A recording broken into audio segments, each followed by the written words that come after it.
Hello, mates. Welcome back. So, Stephen Hicks returned to the podcast.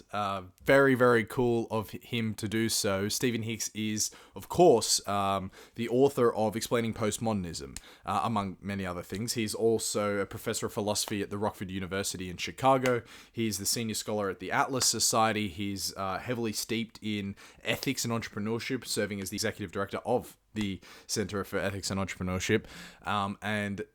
In this podcast, Stephen and I went through the first half of Nietzsche's biography. Basically, I was running through the timeline and Stephen was explaining the contextual importance of that moment, what it meant for Nietzsche, how that affected Nietzsche's work, then how that influenced Nietzsche's next work, and so on. And ultimately, we're going to build to what is hopefully a pretty legit biography of Nietzsche. So this is an hour, and like I said, we only got about halfway through. It became very clear towards the end that we weren't going to fit in Nietzsche's whole life in 1 hour. So Stephen has agreed to come back, and we're going to do the second half soon, which will then together, splice together, make for an amazing podcast on Nietzsche, because Stephen Hicks is a genuine expert on Nietzschean philosophy. He wrote a book called Nietzsche and the Nazis, which is fantastic and you need to check out for yourself. The link to the free audiobook on YouTube is going to be in the description. But before we get into the chat with Stephen, I would ask you all to please do me a small favor, because it's us versus the algorithm. You know, I'm a very small podcast, very small content creator. And the algorithms are domains of extremist stand, which is just to say that all of the benefits come at the very, very, very, very, very tail end, where perhaps 0.00001% of the content creators are receiving, say, 90%, 95% of the downloads.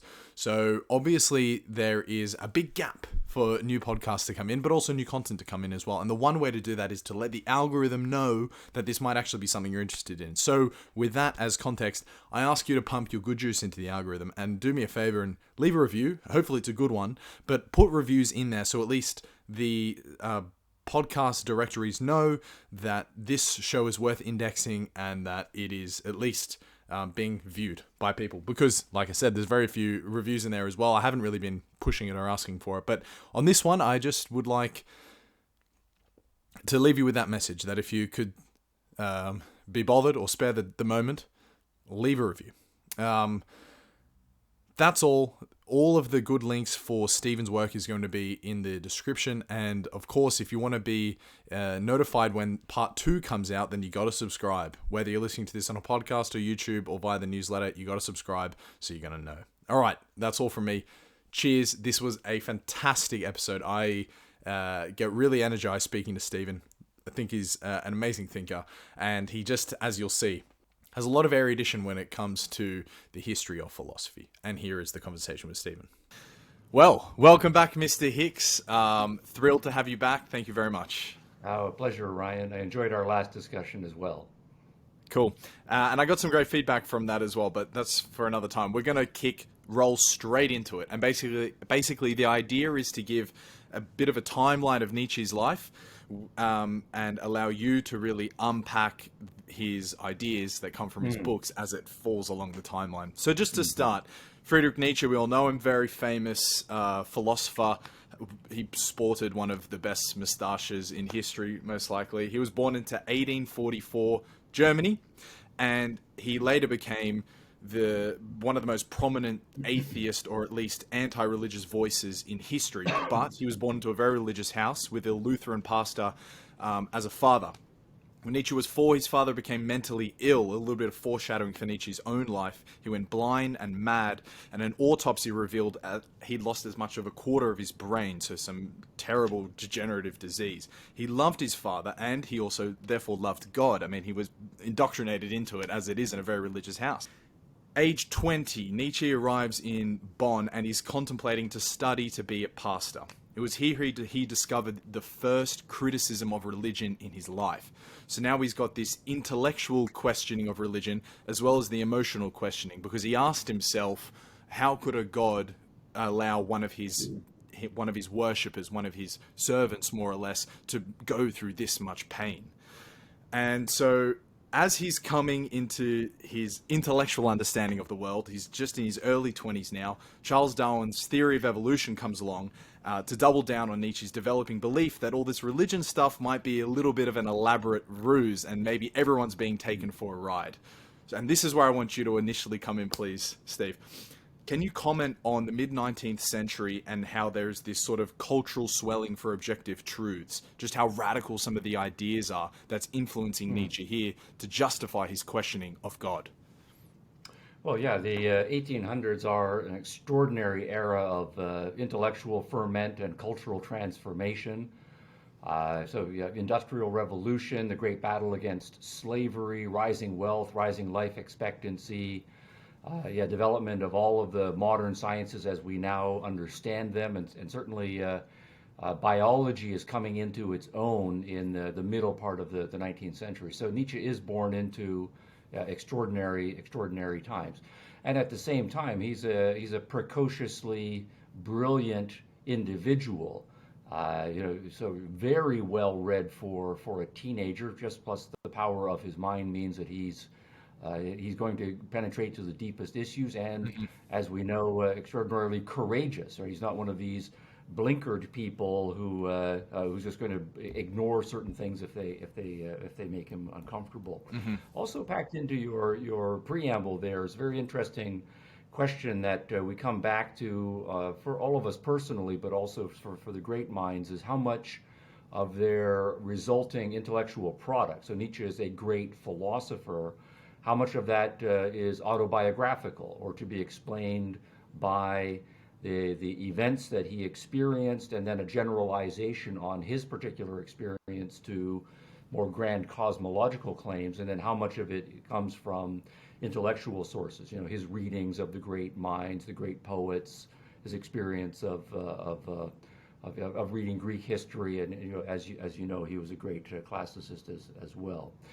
So, but yes, to focus on just a couple of the themes that are going to be important for Nietzsche, one is going to be this idea of evolution. And I think Darwinian evolution is a little narrow for explaining Nietzsche's intellectual context. I mean, evolutionary ideas are everywhere in the 19th century. We now typically, because of the dominance of evolutionary biology, immediately think first to biological explanations for things, and Darwin and Mendel and genetics and all of that. But evolutionary ideas were not simply biological in the 19th century. There was a question then about whether cosmologically, the entire universe is going through an evolutionary stage. And so Hegelian ideas are being developed, and Marxist ideas, and both of those are kinds of evolutionary theories, but they're not at all informed by Darwinian biology. So it's a broader metaphysical concept.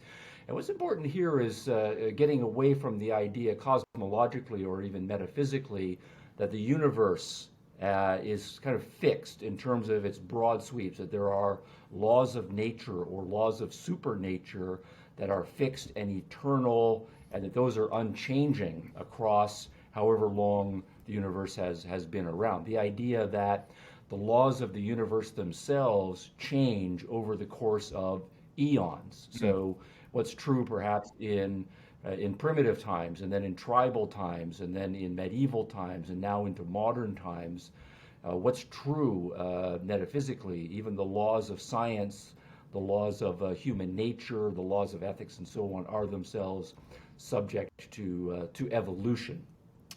Just as we think of it more narrowly biologically, biological species come and go, and what's true and good for any given biological species is not fixed for all time, but rather might adapt to circumstances. That if we generalize that, the same thing is going to be true. Now, it's also then going to be the case that if we think of not only the evolutionary theme, and certainly Nietzsche is an evolutionist in his small e evolutionist in his thinking. Okay. What does this then imply for not only the absolute truths of moral pronouncements, but where we get these moral pronouncements from? And again, with the rise of science over the course of the previous now really 3 centuries, there's much less belief among the intellectuals that there's a God who kind of delivered once and for all a certain set of fundamental truths about the world, about human obligations, about what the good life is. And in effect, we don't really have much intellectual work to do at that fundamental level. The package has already been delivered to us by an authoritative source, and we just accept and act on the basis of that. The rise of science means that by the time we get to the 1800s, most intellectuals are agnostic, at best, outright atheists. And even the people who are still theistic in their thinking have largely abandoned the idea that we can have any sort of rational basis for our Is that the case? I didn't realize it was that sort of persuasive, even in the early 1800s. I didn't think those ideas were mainstream yeah until the 1900s. yeah I would say, yeah, if you take, by the time we get to the early 1800s, David Hume had died a generation earlier. Immanuel Kant died in 1804. Schopenhauer is a Hmm. dominant thinker of the teens and 20s and on into the 30s. And then An Soren influence on Nietzsche. Kierkegaard doing his major writings in the 1840s. Now, Kant is a kind of theist. Schopenhauer is an atheist. Kierkegaard is a kind of theist again as well. So the issue here is you have some people who are believing in the existence of God and some who are not believing in the existence of God. But what all of those guys believe is that you cannot prove the existence of a Mm, God. That if you're going to believe in the existence of God, it's going to be mm. non-rational. It's going to And be so a lot of faith that work based. had been done in the that's right. It's going to Mm, be faith-based, and it's going to be explicitly irrationalist, as in the hmm. case of Kierkegaard, for example.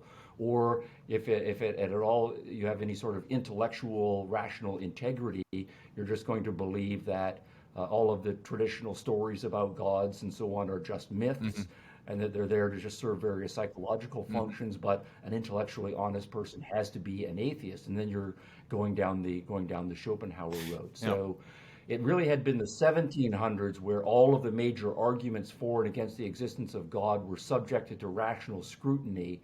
And by the time we get to the death of Kant, early 1800s, most intellectuals, I think, don't think that any of the arguments for the existence of God work, that the arguments against are actually stronger. And you choose either you are going to be an atheist or you're going to be some sort of non rational Hmm. theist. And it's just going to be a Kierkegaardian or existentialist or proto-existentialist type Mm, of commitment. So this is the world that Nietzsche is born into, and it's then going to be, as you're suggesting, these evolutionary ideas are in the air, but cognitively, we're not able to rely on a God telling us what to do, or even the authoritative religious institutions to tell us what to do. To a large extent, we are on our hmm. own cognitively. And so someone like Nietzsche who says, okay, I'm not afraid of that, he's going to take that up Yep. as a Yep. challenge. But at the same time, that the traditional beliefs and comfortable beliefs that there's a benevolent God looking out for us, that has all been exploded. But also there's been significant attack on our cognitive faculties. This is also outside of the hard sciences an extraordinarily skeptical time Hmm. philosophically. So Kantianism has, might be something we need to talk about more as background. Kantianism has kind of swept the German intellectual world, and Nietzsche himself is very well read in Kant, and says several times that he thinks Kant is essentially right. But what Kant's being essentially right means that to the extent that we believe in Kantianism, we have to be skeptics, we have to be relativistic, we have to understand that our rational faculty is just this superficial, imposing structure on a kind of a seething, unknowable world, right, and so forth. If you then combine that with the evolutionism, then what you get is this idea that we were animals for a lot longer than we were rational animals, that our entire higher cognitive set of faculties is it's come along just in the last blink of an eye in evolutionary time, and it's overlaying all of these animalistic drives and instincts and so forth. And so really reason is just this after the fact rationalizing function. It's not really something that can probe deeply into the nature Mm. of the world. So Something like that would be a very quick thumbnail sketch of the world that Nietzsche Yeah, is born very, into. very comprehensive. Actually, interesting. I was more under the impression that Nietzsche didn't necessarily have too many intellectual heavyweights to sort of fall back on that might have been thinking similarly to him, and he was almost rather radical in his idea of taking it where he did, just within the context of the time. And he obviously didn't need permission from anyone or didn't need anyone else's acceptance. This is like a very Nietzscheism, truism Right. throughout his entire Yeah. life that only becomes more emboldened and emboldened and emboldened, foreshadowing to the point where he's labeling himself as the Antichrist. But that is a very, very good explanation of what is the context for the world he's been born into, and now he's becoming an intellectual. He's developing his intellectual chops into. So he's in his early 20s, and he's decided that, Mm. yeah, he's going to dedicate himself to finding new meaning in a godless universe. And so he becomes a student of philology, which is the study of ancient civilizations. He walks into a bookshop and reads a Schopenhauer book, comes across a Schopenhauer book, who you just introduced. And if you could say very quickly what Schopenhauer's influence was on Nietzsche, that would be fascinating, because I think this is a fun anecdote in, you think of like the serendipitous occasions of life. This was someone who, really excited Nietzsche. Yeah. Well, the very quickly part of your question, Yeah. that's the trick, and that's actually the impossible Oh, well, part. But yeah. let's try. Yeah, I think yeah, Nietzsche, on the intellectual journey that he was on as a young man, he would have come across Hmm. Schopenhauer at some point. So, whether he came across him at age 19 or 23, that's to some extent accidental. But Schopenhauer is a giant in the landscape, and he's Sure. going to get there. Any number of hugely important intellectuals in the late 1800s and on into the early 1900s, Albert Einstein among them, have engaged with Schopenhauer, and so he's incredibly important. So I think the question then is going to be, um, Schopenhauer, of course, has a reputation for being one of the great pessimists, right, of the world. Lines like, it's better not to have been born, Exactly. and than to Life is essentially exist and pointless. be a deep thinker and realize the ultimate, not only just the painful, sorry, emptiness of the world, but the utter misery and Hmm. senselessness and suffering that is at the Yeah. heart of Would have been a existence. downer to So hang around with. about as pessimistic as one can get. And it's not just kind of this grand metaphysical thing, that life is suffering, life is pain, our bodies betray us, our friends betray us, and Hmm. then we all die. It's this point that there is no redemption to be found anywhere. Perhaps some minor consolations occasionally in music, but even in music, Schopenhauer thinks the best music is ultimately tragic. So the point is going to be that if you see Schopenhauer as an early 1800s guy, what he is putting together is kind of the ultimate anti-enlightenment package of beliefs. So by the time we get to the Enlightenment, you've got lots of thinkers who are saying, okay, maybe there's a God, maybe there isn't a God. But what we can say is that there is a natural world. The natural world is a place of cause and effect. It's intelligible. By doing science, we can figure stuff out. It's an orderly universe. On the basis of that, we can make predictions. Ultimately, since we're pretty smart, we can engage in controlling and bending the world to fit our needs. And so we can progress and solve all of the problems of ignorance and poverty and so on. And so it's a very Hmm. optimistic era. Maybe there's a God behind the scenes who designed the universe and kind of underwrites the causality of the universe. And maybe the universe is this grand self-organizing system, and there is no God. But nonetheless, it's a benevolent causal world that is hospitable to human design, human values, and we can make progress, and we can celebrate the fact that we are rational beings, and we have a strong measure of autonomy over forming our characters and taking control of our lives and happiness. the pursuit of happiness really is the human birthright. So by the time though we get to Schopenhauer, we have an intellectual current where all of that has just been exploded, right? There is no God underwriting the universe. And not only that, this so-called causal universe where everything is orderly and intelligible, that's also been exploded. Schopenhauer believes when we have our best possible understanding of the way the universe is, and this is not actually something that we can do very well, we realize that the universe is not at all orderly. It's just this seething, irrational, unpredictable will. And rather than us having control over that, we are just flotsam and jetsam, pushed around by forces beyond our control, including our own internal controls. And so we're out of control, the universe is out of control. And to the extent that there's anything dominant in us, it's these seething, conflictual desires that lead us to have self-loathing, to see other people as enemies, not to trust them, right, and so on. And then ultimately, we're just going to die, and life is ultimately meaningless. And so your realization of that as a rational human being, to the extent that you're rational, that's not a source of delight. That's a source of pain, right? So a dog or some animal might lead a miserable existence and that get eaten by a crocodile, and it's all pointless and so forth. But we are realizations, right? We have the realization, right, that we are ultimately going to be eaten by crocodiles or some other horrible thing that is just going to take us down, and that makes existence horrifying ultimately. So that's where we are, and to the extent that you read that as a very smart teenager, well, you can project what the psychological manifestations of that are going to be. Most of us go through, some teenage self-doubts and senses of alienation and not having great relationships with our parents and our peers and wondering about what our lives are going to need and so forth. So just take all of that and put it on steroids. Then you will have Nietzsche's intellectual context by the time we get to Yes, and so 1860 or so.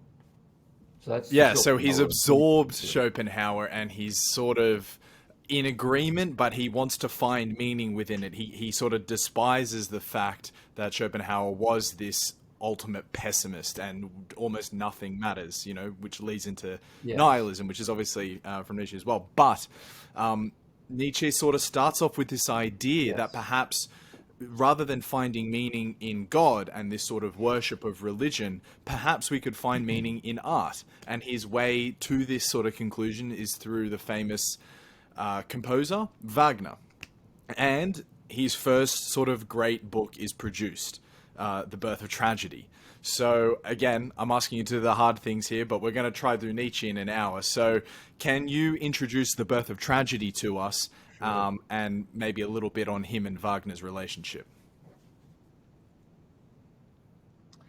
Yes, so it's another interesting intellectual context thing. So if we then ask the big philosophical question, right, what is the meaning of life? And then we say that by the time we get to, say, early 1800, generation before Nietzsche is blown, in the intellectual currents that Nietzsche is going to swim in, if I can use that metaphor, two of the big answers have been exploded, right? That the meaning of life is to be found ultimately in an afterlife in which there's a benevolent God or perhaps a somewhat angry, just God, but ultimately there's going to be a religious reckoning. figure. The good people will go to heaven, the bad people will go to hell, and then that's right. And so the meaning of life is to be found in religion. And that can be, for many people, a kind of consolation prize. If your life here on earth sucks, you are poor, you are meek, you don't think that you're going to be able to achieve a good life here, the idea that you have a life in the afterlife is a consolation prize. Or if your life here on earth is still pretty good, then it's just whatever good stuff you project is going on here on earth, you're just going to get more of that good stuff in the afterlife. But all of that's exploded. We don't have the religious answer to the meaning of life anymore. So then it seems like we're left with the natural world. But then we've got the optimistic Enlightenment picture that the meaning of life is and can be to take charge of your own destiny, to look after your needs, right, to have a productive Mm-hmm. career, to figure out the way the world works, and to be a scientist, to enjoy, genuine love and friendship and so on, and all of the ingredients that go into a happy life. And then, of course, it's a little bit sad that you're going to die, but at least by the You time created you meaning. die, you will have Mm-hmm. the satisfaction of a life well lived. And that's right. You have created meaning, yeah, according to your needs as a human being Mm-hmm. in an ultimately benevolent world. So that though is going to get exploded, and then say, well, basically, and now we're getting into proto-existentialist kinds of thinking. So if you take the question of mortality, if we're all just going to die, what's the point actually of doing anything at all, right?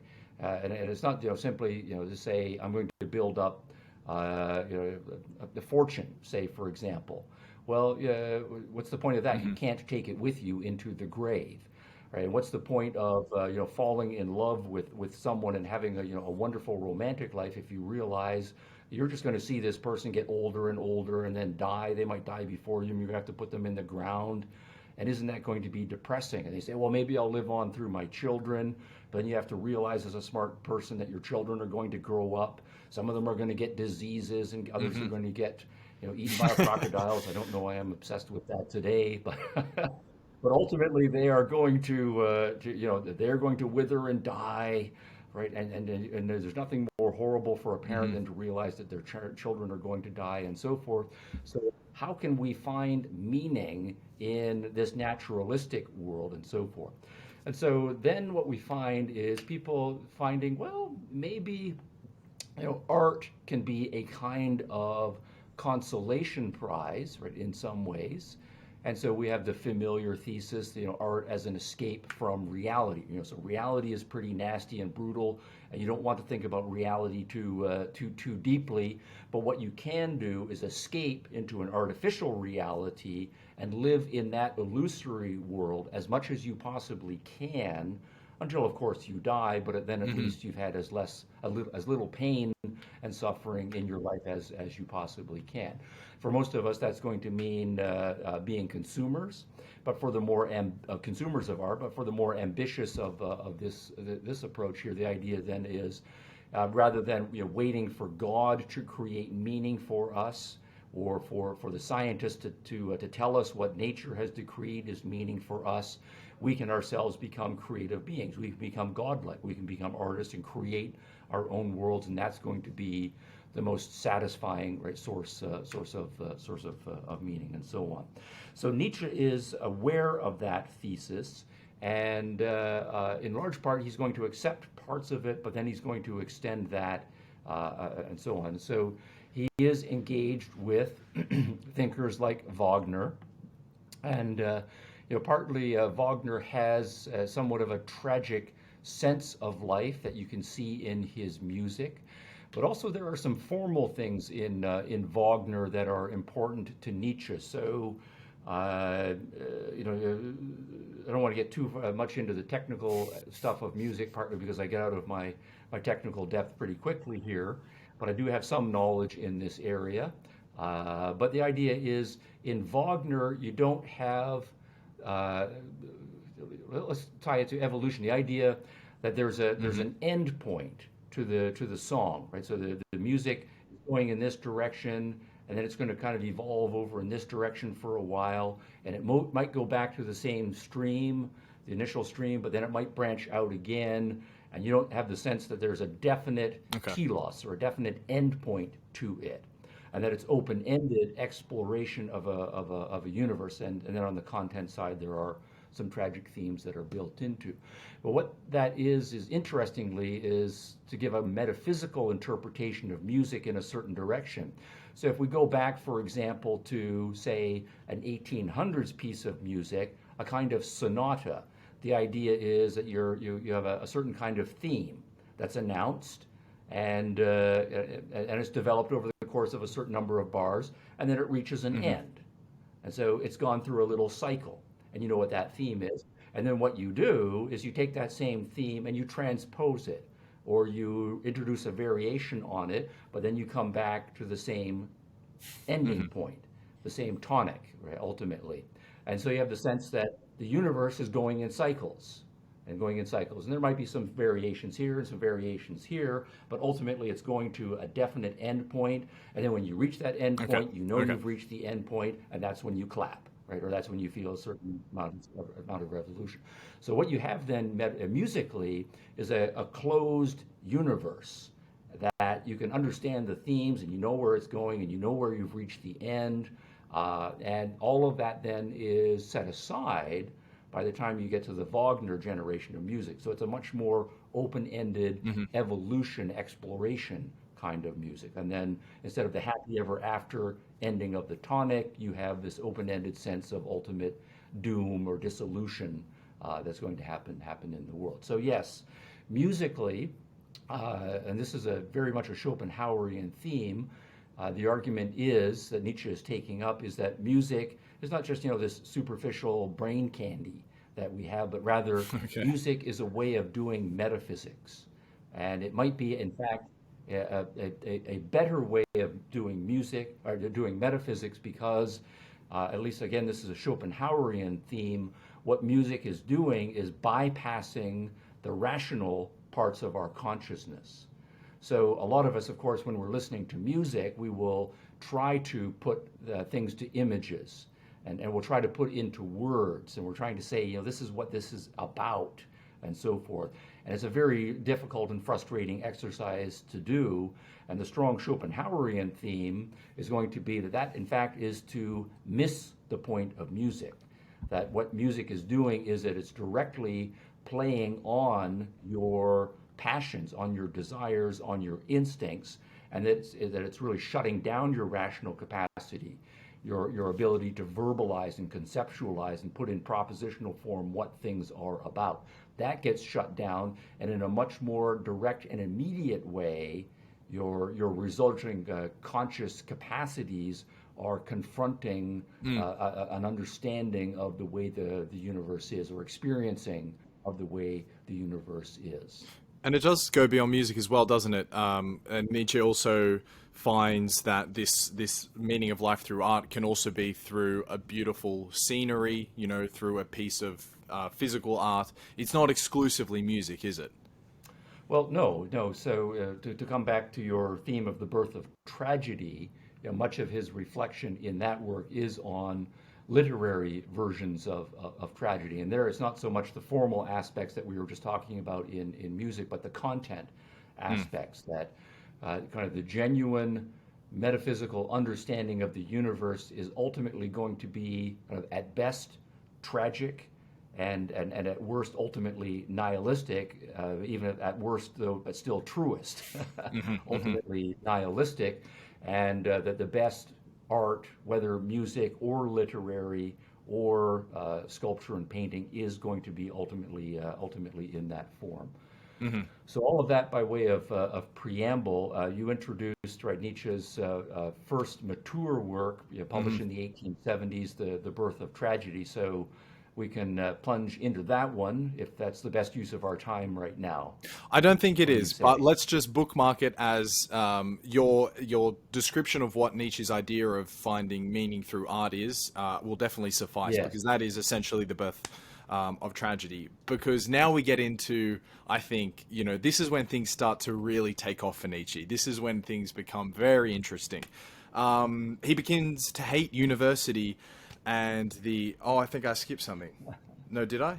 No. So he is 24, I believe, and he becomes a professor at the University of Bonn, and this is a remarkable Sorry, Basil. achievement of Just Basel. just for the record. And Yeah. this is a remarkable achievement. He's the youngest professor ever. He's clearly a genius, but for some reason, no one takes his classes, and he finds the academics very stuffy, and he sort of hates bureaucrats because Nietzsche wanted to live dangerously. And so he resigns his professorship, which is this, guarantee back in the day, guaranteed wealth and societal status and whatever. He resigns it and he goes on a bit of a vagabonding journey through Europe, more or less. And it also coincides with a bad run of health, and this was the foreshadowing from earlier. Nietzsche does have health problems. just as a fun anecdote on the side, that's why he writes in short bursts, short aphorisms. He could supposedly only concentrate for so long at a time. And so he couldn't write lengthy paragraphs. He would just write a punchy statement, which obviously is also a big part of why he's so romanticized. Before we move to Switzerland, I just wanted to see if you had any good anecdotes from this travel period in his life. And if you don't, we can move on, but I just wanted to check. No, but I would want to say just a little bit more about the experience at the University of Basel. You know, by the reports that I've seen, Nietzsche was a terrible lecturer. Okay. So, you know, in part, it is justified why none of the students wanted to take his classes. Part of it was that Nietzsche is an original iconoclastic thinker, and already by the 19th century, particularly in German, Swiss, Austrian universities and so forth, things had become highly bureaucratized, and original iconoclastic thinkers always struggle in those sorts of environments.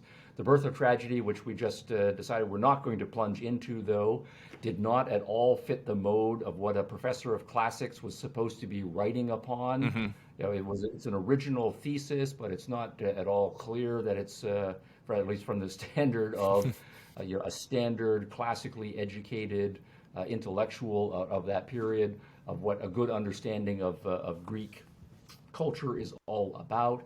And is also he's actually doing philosophy in that work, even though it's officially or semi-officially, you know, marketed as a work in classics. And so the philosophers look at this and say, we don't recognize this. We think this is crap. The classicists are looking at this. We don't recognize this. This is crap.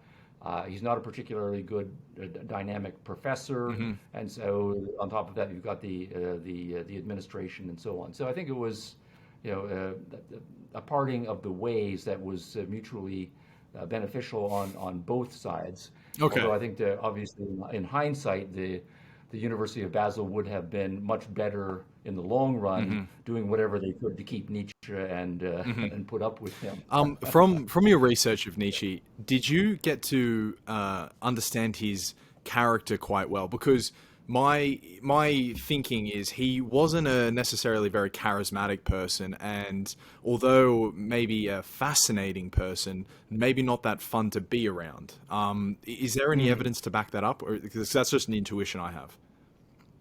No, I think that's right. You know, obviously, it's someone who is suffering physically, lots. You know, that's hard to be around someone like that, even if that person is basically sweet-natured and good-natured. And there was a lot of sweetness and goodness in Nietzsche once you got past sometimes the initial brusqueness as well. But also he was you know, someone who prized his solitariness in order to be able to do his life. So he's not you know, unless he thinks that you are special yourself, going to go out of his way to be warm and welcoming and making time for you as well. But once he thought you were a special person, Wagner in the early days, Peter Gast, Lou Salome, right, and others, then he could be you know, very sweet and charming with those people as well. But no, he was the prototypical kind of romantically vagabondish, living in his own world intellectual. Okay. So let's leave that biographical that. Yeah, and obviously maybe also he becomes more cynical to a degree the older he gets, whether it's actual cynicism as the word is defined, or whether it's just this hyper independence that he doesn't depend or care about anyone except his own values. As he gets older, I think this idea sort of compounds on itself to the point where, you know, once he's written sort of the genealogy of morality, he might just be like a completely repulsive man to sort of interact with because of his super high standards and judgmentalness and whatever. But we're going to get into that. So he settles in Switzerland after being told on the train that this is a beautiful place, and in a quiet and tiny farming village called Sils Maria. And it is here where Nietzsche writes down his legacy with the creation of the books for which he is best remembered today. So it's 1881. He's between 35 and 36 years old, And the beauty of this place reaffirms his belief in an almost artistic meaning for life. And as he's taken a stroll one day, his first big idea is that, or not his first big idea, but a massive idea comes for him, which really shakes him at the core. And it's that suffering should be embraced and not avoided. Schopenhauer wants to avoid it. Religion wants you to redeem for it. Nietzsche thinks we should embrace suffering. And this is also, quite a sexy, romanticized message, which is partly why Jordan Peterson has garnered so much attention and popularity for saying the exact same message. And Nietzsche is, so I wanted to ask you, is Nietzsche the first philosopher to ever make this point specifically, that it is good to suffer and it is good to embrace the suffering? Well, no and yes. I think not in the way you formulated the question, but he does represent an original variation, right, on that question. So I think we have to back up one step. So the place of suffering in life. I mean, one kind of question is going to be, when you think about life in general, how much suffering is it that you take as the norm? Do you take suffering to be something that happens occasionally, but basically life is pretty good? In which case you have a more benevolent understanding of life. You're going to have some suffering in your life, but that's not going to be the dominating thing that you're going to point out to explain what your life is all about and what's meaningful about it. So you have a benevolent, optimistic understanding of life. Or you can make the judgment call that overall suffering dominates in one's life, and that moments of satisfaction and happiness are relatively minor. You'll occasionally have a picnic day and things will seem pretty good, but ultimately suffering is the thing that dominates one's life. So there's an initial judgment call about the predominance of suffering in one's life. Now, overlaying all of that, there still is a difference between a philosophical assessment of suffering and a particular biographical assessment of suffering. So I can, for example, be someone whom life deals or gives me a raw deal.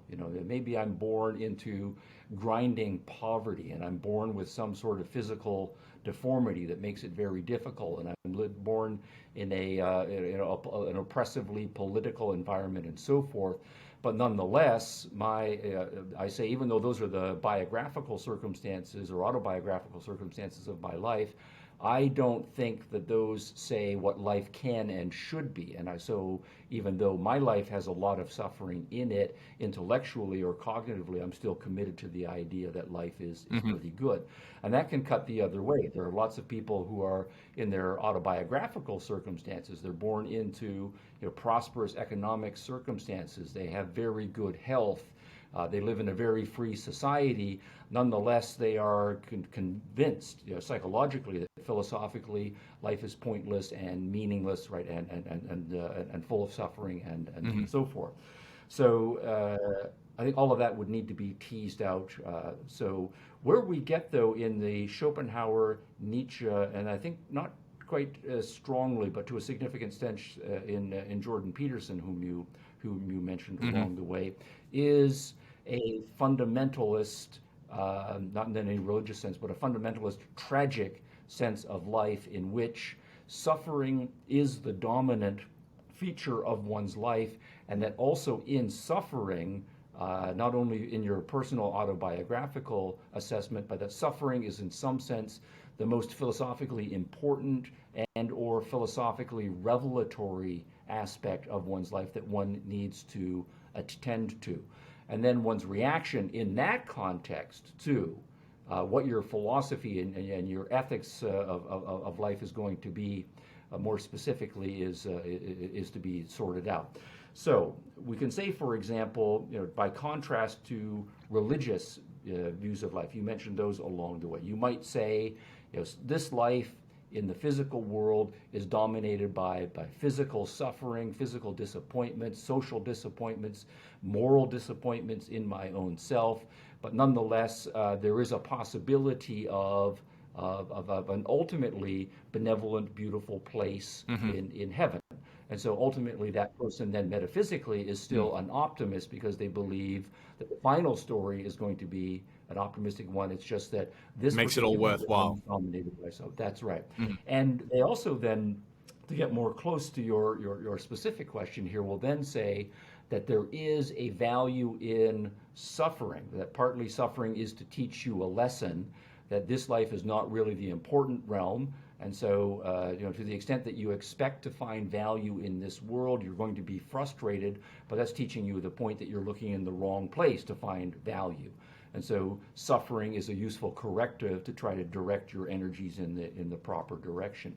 And then, more strongly, the people who live an ascetic life for religious reasons. Think of extreme nuns and extreme monks and those who go and live in the desert and practice mortification of the flesh. The idea there is that what you're doing is going to war against the natural world, which is ultimately the source of suffering.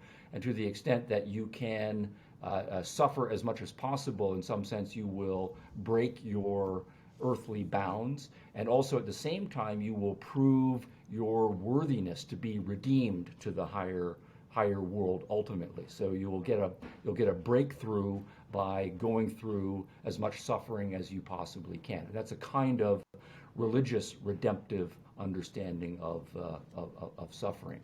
Now Schopenhauer, of course, is different there because he doesn't believe that there is any sort of supernatural redemption that is possible. Instead, he does think that there's an imperative to intellectual honesty, to recognize the world as it actually is. But at the same time, he believes that to the extent that you are intellectually honest and you realize just how tragic and ultimately meaningless rather the world actually is, it is intolerable. Human beings cannot bear that. And so your choice really is to wish that you had never been born, or given that you had been born, to try perhaps to summon the courage to commit suicide and to end your suffering. And then if you can't quite bring yourself to do that, then all you can do is find some sort of escapes from it, perhaps, and this is back to the art thesis as well, or the music thesis as well. Find some sort of releases where you are, you're in an alternative reality that is still giving you hints of the way reality is ultimately, but is making it at least tolerable. It's a kind of palliative along the way.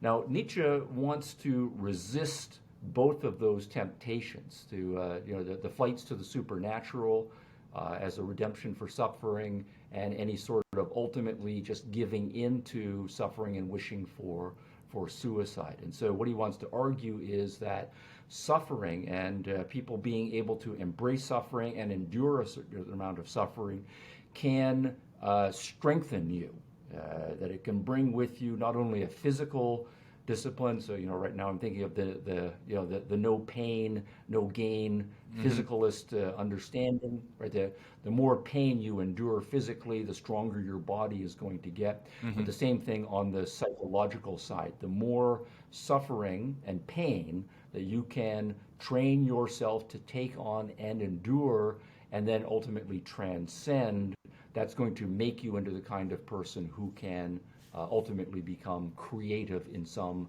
positive sense. Which is perfectly that last that closing inflection you had to that explanation, which is perfectly summarized by his "What doesn't kill me only makes me stronger" aphorism. And I wonder if that Yes, that's came right. from there as well.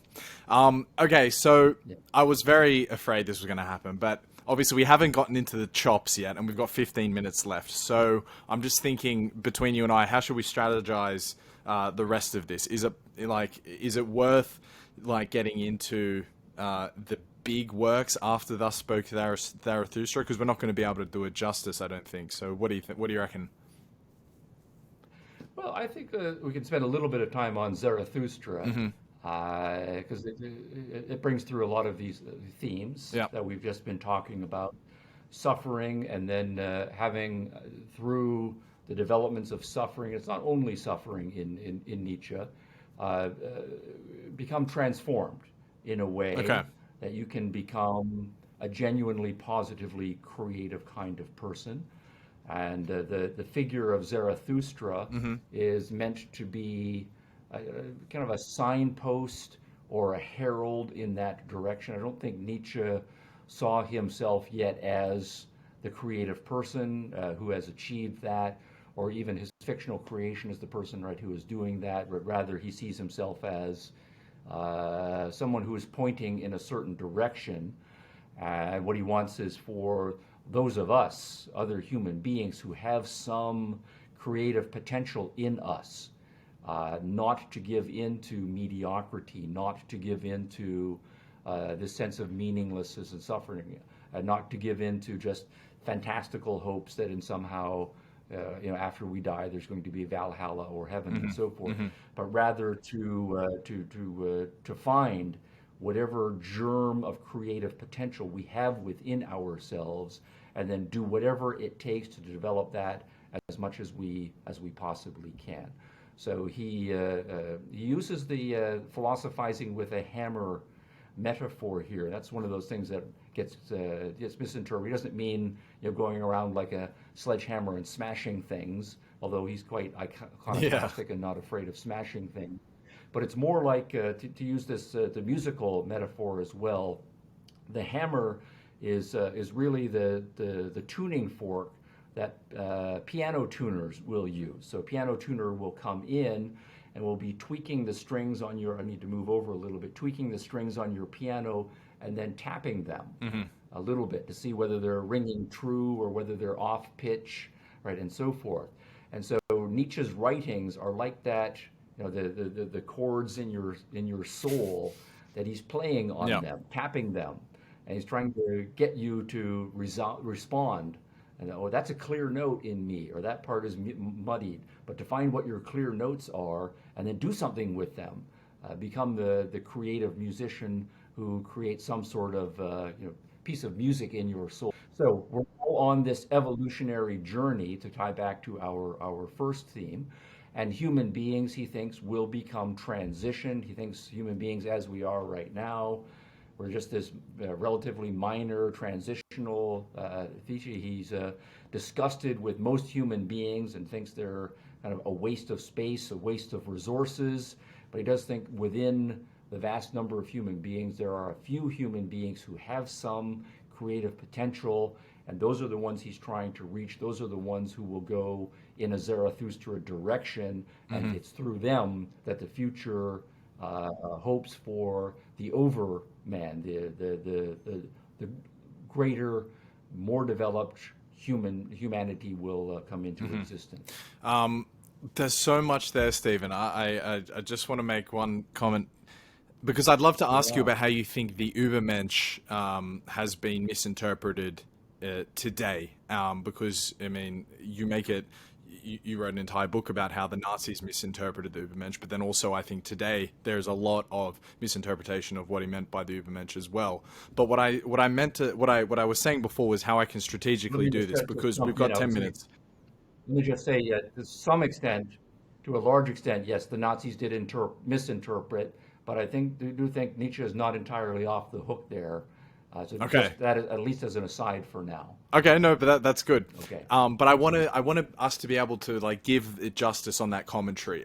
So what I'm thinking is maybe we could round out at Zarathustra and maybe do another hour sometime in the future to do the back half of his career. But I don't want to. Oh yeah, yeah, for If sure. you're okay with that, that's amazing because I don't want to take advantage of you being generous with your time. That sounds perfect. Okay, Yes, that's good. right. Then let's do that. Yeah. So what does becoming a Zarathustra Yes, mean, for yeah. example? We can Unload drill on that. down on that. Okay, good. Okay, good. Now, I think Nietzsche's inspirational writing is, and I think the vast majority of people who read Nietzsche and respond positively to him are responding to the kind of summary that I Yep. just gave there, because especially when we are young, we all feel that we are special, and we should feel that we are special, that we have so much potential and so much creative openness that's possible to us.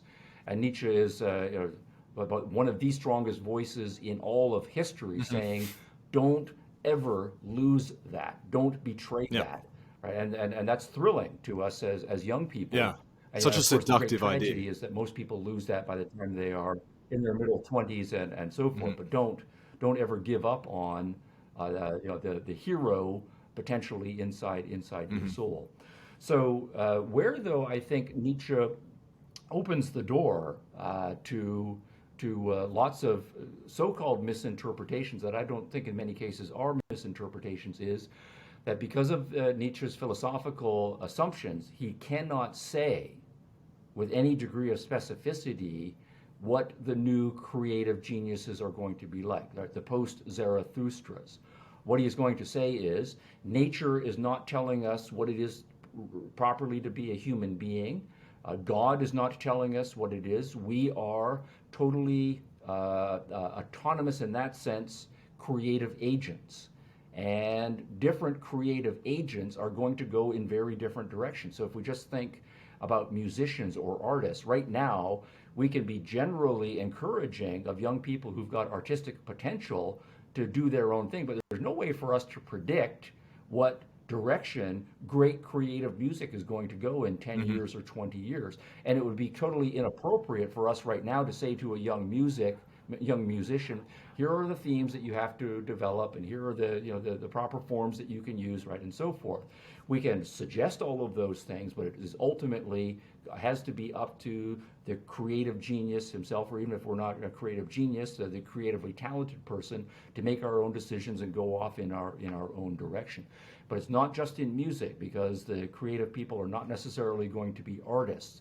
They Hmm. might be politicians. They might go into the military. They might go into to business, although Nietzsche's a little more Yeah. suspicious of that one.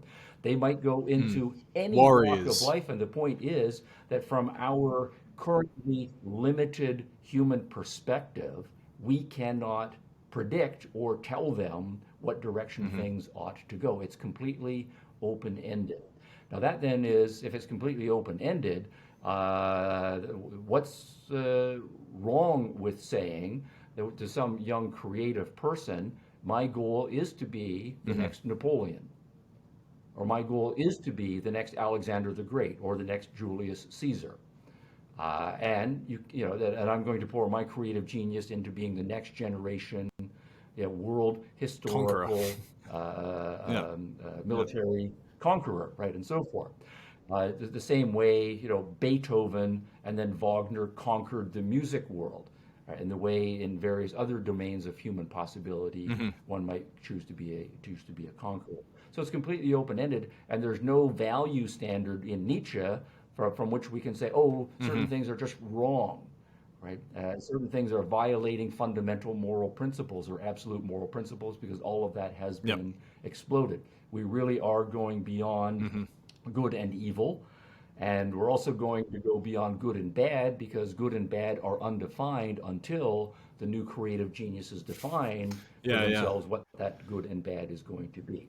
Now, at the same time, Nietzsche is not going to be off the hook, because he is openly celebrating people who are using other people as means to their creative ends. So, the fact of slavery, Nietzsche has no problem with Hmm. slavery, both in the psychological sense and in the physical sense. And in He the physical celebrates sense. Is those. that a fact? Okay. Oh yeah, absolutely. Yeah, this is from his youthful writings. Just read the Greek State; it will open Hmm. your eyes hugely. And then Okay. on all sorts of possible. If the vast majority of human beings aren't going to do anything significant with their lives, Nietzsche says they Hmm. might as well be fodder for the creative Sure. geniuses, their economic resources, their time resources, even their very lives, as long as it's going to bring forth something that is in fact special. So all of his So lion so that's metaphors, all of his predator metaphors, all of his valorizing of existential slavery, and figures like Alexander the Great, Napoleon, Julius Caesar, and so forth. He's still on the hmm. hook for those who, and now of course the Nazis become important here, who come along and say, well, Yeah. Nietzsche has opened this door. He did open that Sure. door.